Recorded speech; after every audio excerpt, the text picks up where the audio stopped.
So here on top, we've had a lot of spindle damage, probably because it's on the darker side. It doesn't get as much sun, and whatever came down on them just rotted them. And you can see some damage here, but some of them were just broken right apart. So we've created new spindles. We took one home, made a chunk, put it on the lathe, and turned it out. And it may not be exact, but we have the essence of them.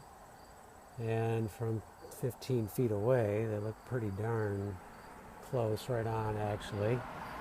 And now what we're doing is fastening them in. So we're putting a nail in here on each side. And what I'm doing is I didn't want to just pound it in. This is some cedar or spruce.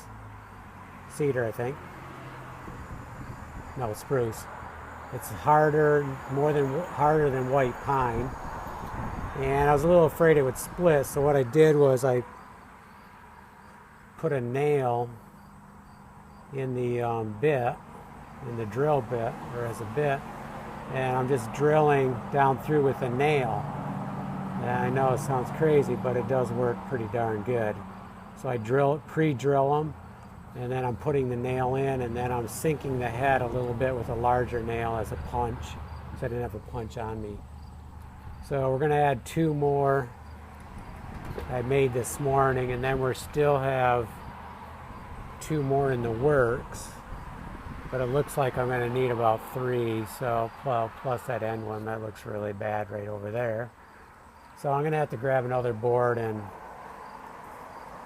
put another, hopefully I have one this big to make another piece. If I don't, I'll glue 2 together to get the distance, and then cut it and put it on the lathe. So spindles are looking good. We started connecting in the corner. So after we get these spindles in, we can connect into the house and start building this whole side up.